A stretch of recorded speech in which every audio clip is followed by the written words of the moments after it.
আজকের এই ভিডিওতে আপনারা শুনবেন সিংহ রাশি পূর্ব ফাল্গুনী নক্ষত্রের 10টি শক্তিশালী দিক এবং 10টি দুর্বলতা। আপনারা আপনাদের শক্তিমত্তা জেনে যেমন গর্বে ফেটে পড়বেন না, আবার দুর্বলতা জেনেও খুব বেশি হতাশ হয়ে পড়বেন না। আপনারা ভালো এবং মন্দ এই দুয়ের সমন্বয় করে নতুন করে আবার সামনের দিকে এগিয়ে যাবেন। আমি শুরু করছি। সিংহ রাশির বিস্তৃতি হলো 13°20'। এটি সিংহ রাশির 13°20' থেকে 26°40' পর্যন্ত বিস্তৃত আছে। এই পূর্ব ফাল্গুনী নক্ষত্র, যার অধিপতি গ্রহ হলো শুক্র, আর রাশির অধিপতি রবি। এই নক্ষত্রের প্রতীক হলো দোলনা বা বিছানা এবং অধিষ্ঠাতা দেবতা হলো ভগ, যিনি সৌভাগ্য ও সমৃদ্ধির প্রতীক। রবি শুক্রের এই চমৎকার মিলনে মানুষের মধ্যে রাজকীয় ভাব তৈরি হয় এবং শিল্প সৌন্দর্যের এক অপূর্ব প্রকাশ ঘটে।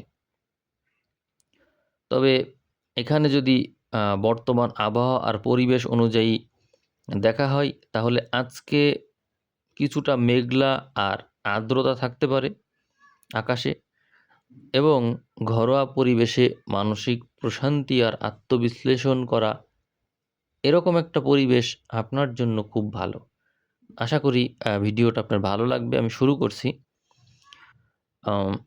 আপনার শক্তিশালী দিকের প্রথম দিকটা হলো প্রাকৃতিক আকর্ষণ এবং ক্যারিশমা, অর্থাৎ আপনার ব্যক্তিত্বে এক চুম্বকীয় আকর্ষণ থাকে যা সহজেই মানুষকে কাছে টানে। আপনার মধ্যে রয়েছে দ্বিতীয় গুণ হিসেবে সৃজনশীলতা এবং শিল্পপ্রীতি। শিল্প, সাহিত্য, সঙ্গীত, ফ্যাশন সব কিছুর প্রতি জন্মগত একটা ঝোঁক থাকে, যা পড়াশোনা আর কর্মক্ষেত্রে আপনাকে ক্রিয়েটিভ করে তোলে। আপনার তৃতীয় গুণ হলো উদার ও দয়াশীল মন। আপনারা অত্যন্ত দানশীল, বন্ধুবান্ধব বা প্রিয়জনদের জন্য সময় ও অর্থ ব্যয় করতে খুব পছন্দ করেন। চতুর্থ যে শক্তিশালী দিক আছে সেটি হলো আপনারা শান্তিপ্রিয় মানুষ। অযথা ঝগড়া বিবাদ বা উগ্রতা এগুলো এড়িয়ে চলতেই পছন্দ করেন, আর সব বিষয়ে সবসময় শান্তি বজায় রাখতে চান। আপনাদের পঞ্চম শক্তিশালী দিক হলো আপনারা সম্পর্কে সততা আর বিশ্বস্ততা বজায় রাখতে চান। একবার যদি কাউকে আপন করে নেন, তাহলে সর্বদাই তার প্রতি অত্যন্ত অনুগত আর সৎ থাকতে পছন্দ করেন। আপনাদের ষষ্ঠ যে শক্তিশালী দিক আছে সেটি হলো বিলাসবহুল জীবনবোধ। সুন্দর ও পরিপাটি জীবনযাপন করতে এবং চারপাশে সুন্দরভাবে সাজাতে খুব পছন্দ করেন। আপনাদের সপ্তম যে শক্তিশালী দিক আছে সেটি হলো আপনাদের মার্জিত স্বভাব এবং বাকপটুতা। আপনারা এমনভাবে কথা বলেন যে কথা বলার ভঙ্গিটাই অত্যন্ত মধুর আর মন ভোলানো হয়ে থাকে। অষ্টম শক্তিশালী দিক হলো নেতৃত্বের সহজাত ক্ষমতা।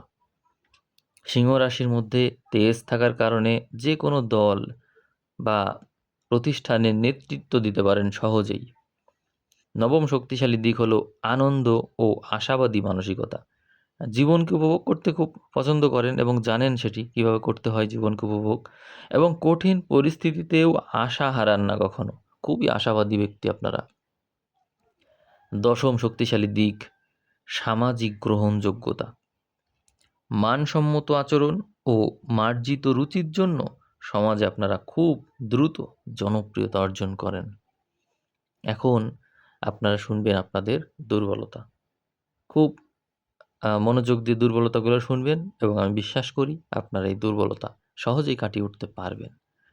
প্রথম যে দুর্বলতা সেটি হলো অলসতা ও আরামপ্রিয়তা। অতিরিক্ত আরাম আর বিলাসবহুল জীবন কাটানোর প্রবণতা অনেক বড় ধরনের অলসতা ডেকে আনতে পারে। হ্যাঁ, তবে আপনাদের ইন্টেলিজেন্স খুব ভালো। এই অলসতার কারণেও আপনারা কিন্তু আসলে মানুষভাবে অলস, কিন্তু আপনার এনার্জি সঞ্চয় করেন এবং শুয়ে, শুয়ে প্ল্যান পরিকল্পনাগুলো করেন বারবার, সেই প্ল্যান নিয়ে ভাবেন। এটি আবার এই অলসতার মধ্যেই কিন্তু সুপ্ত এক বিশেষ বৈশিষ্ট্য, যা অনেকেই জানে না। তারা ভাবে আপনি খালি শুয়েই আছেন, কিন্তু আপনি শুয়ে নেই। আপনার মাথায় কিন্তু প্রোগ্রাম চলছে, প্ল্যান চলছে। যাই হোক, তারপরেও অলসতা মাত্রাতিরিক্ত হয়ে যায়। তো সেই বিষয়ে খেয়াল রাখবেন। পরবর্তীতে বলব, দ্বিতীয় যে দুর্বলতা, দায়িত্ব এড়ানোর প্রবৃত্তি। কঠোর পরিশ্রম বা কঠিন রুটিনের কাজ সর্বদা আপনারা এড়িয়ে চলতে চান। আম যদি কোনো লোক না পাওয়া যায়, কেউ দায়িত্ব নিতে চাচ্ছে না, তখন আপনি দায়িত্ব নেন এবং খুব সুন্দরভাবে কাজটা শেষ করে দেন। কিন্তু আপনার ১ম কাজ যেটি হয়, আপনি দায়িত্ব নেন না। দায়িত্বকে ১ম এই স্কিপ করার চেষ্টা থাকে আপনার। তৃতীয় যে উম দুর্বলতা, সেটি হলো অতিরিক্ত অহংকার বা ভ্যানিটি। নিজের রূপ, গুণ বা অর্জন নিয়ে অতিরিক্ত গর্ব বা অহংকার প্রকাশ করতে পারেন আপনি। এটি আপনার স্বভাব। আসলে আপনার মধ্যে এরকম ইউনিক গুণ আছে, যার কারণে আপনি করে থাকেন এটি। কিন্তু তারপরেও এটি উচিত না। অহংকার করা উচিত না। চতুর্থ যে দুর্বলতা আছে, সেটি হলো প্রশংসা পাওয়ার তীব্র লোভ। আপনার অহংকার এবং আত্মসম্মানবোধ এতটাই বেশি যে চারপাশের মানুষের থেকে প্রতিনিয়ত প্রশংসা আর তোষামোদ আশা করেন।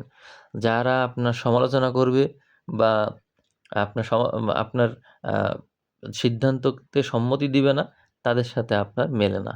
আপনি তাদের থেকে দূরত্ব বজায় রাখেন। এটি কিন্তু আপনার একটা স্বভাব। ৫ম যে দুর্বলতা, সেটি হলো সমালোচনা সহ্য না করার ক্ষমতা। অর্থাৎ কেউ গঠনমূলক সমালোচনা করলে তা সহজে মেনে নিতে পারেন না এবং মনোক্ষুণ্ণ হন। ৬ষ্ঠ দুর্বলতা হলো দ্রুত ধৈর্য হারিয়ে ফেলেন। কোনো কাজে দীর্ঘসূত্রিতা বা কাঙ্ক্ষিত ফল পেতে দেরি হলে আপনারা ভীষণ অস্থির আর অধৈর্য হয়ে পড়েন। ৭ম দুর্বলতা, বিলাসবহুল পণ্যে অতিরিক্ত ব্যয় করেন। বাহ্যিক জাঁকজমক বজায় রাখতে গিয়ে অনেক সময় অতিরিক্ত অর্থ অপচয় করেন। ৮ম দুর্বলতা হলো সংঘর্ষ এড়িয়ে চলা এবং এটি থেকে আবার ভুল বোঝাবুঝি। সরাসরি কোনো ঝামেলা মোকাবেলা না করে তা এড়িয়ে যাওয়ার ফলে ভিতরে, ভিতরে আবার জটিলতা বেড়ে যায়। ৯ম দুর্বলতা হিসেবে থাকছে অতিরিক্ত আবেগপ্রবণতা। সম্পর্কের ক্ষেত্রে আপনারা কখনো, কখনো অতিরিক্ত নির্ভরশীল বা আবেগতাড়িত হয়ে পড়েন, যা পরবর্তীতে আপনাদেরকে আপনাদের লক্ষ্য থেকে অনেক দূরে নিয়ে চলে যায়। ১০ম যে দুর্বলতা থাকছে, সেটি হলো লক্ষ্যচ্যুত হওয়া। দীর্ঘমেয়াদী লক্ষ্যের চেয়ে তাৎক্ষণিক আনন্দ বা স্বাচ্ছন্দ্যকে বেশি প্রাধান্য দেওয়ার কারণে অনেক সময় দীর্ঘমেয়াদী যে লক্ষ্য, সেটি থেকে যে প্রাপ্ত সুযোগ, সেটি হাতছাড়া হয়ে যায়। এটি আপনার বিশেষ দুর্বলতা। এখন আমি একটু পরামর্শ দেব। ১ম যে পরামর্শ দেব, সেটি হলো আপনার আরামপ্রিয়তাকে নিয়ন্ত্রণ করুন। নিয়মিত যোগব্যায়াম করুন, শারীরিক পরিশ্রম করুন। এতে রবির তেজ বজায় থাকবে, আপনার অলসতাও দূর হবে। ২য় যে পরামর্শ থাকবে, সেটি হলো অহংকার আর দম্ভ, এটিকে দমন করুন। নিজের প্রশংসা শোনার প্রবল বাসনা থেকে বেরিয়ে আসুন। অন্যের মতামতের প্রতি সম্মান প্রদর্শন করুন। ৩য় পরামর্শ থাকবে ধৈর্য ধারণ করুন। ৩য় পরামর্শ হলো সকল কাজে ধৈর্য ধারণ করতে শিখুন। যেকোনো সাফল্য সাথে, সাথে আসে না। দীর্ঘমেয়াদী যেকোনো কিছু পাওয়ার জন্য ওই লেভেলেরই ধৈর্য প্রয়োজন হয়। তো ওই লেভেলের ধৈর্য আপনাকে ধারণ করতে শিখতে হবে। তাড়াহুড়ো করে সিদ্ধান্ত নিতে যাবেন না। এর পরের যে পরামর্শ থাকছে, মিতব্যয়ী হওয়ার পরামর্শ দেব। শৌখিনতা আর বিলাসিতার পিছনে অতিরিক্ত অর্থ ব্যয় না করে ভবিষ্যতের জন্য সঞ্চয়ের মানসিকতা গড়ে তুলুন। এতেই আপনার ভালো হবে। তো এতক্ষণ আপনারা শুনলেন নিজের দুর্বলতা, শক্তিমত্তা এবং কিছু পরামর্শ। ভিডিও কেমন লাগলো কমেন্ট করে জানাতে পারেন। এই ভিডিওর ভিউ যদি ৫,০০০ ক্রস করে যায়, তাহলে সামনে আমি আরও একটা বেসিক ভিডিও আপনাদেরকে উপহার দেব। তো চেষ্টা করবেন নিজেদের মতামত রাখার এবং ভিডিও যদি শেষ পর্যন্ত দেখে থাকেন, তাহলে কোনো কিছু মিলেছে কিনা বা ভুল বলেছি কিনা সেই বিষয়ে মন্তব্য করার। ভালো থাকবেন। আজ তাহলে এই পর্যন্তই রাখছি। সবাইকে অসংখ্য ধন্যবাদ।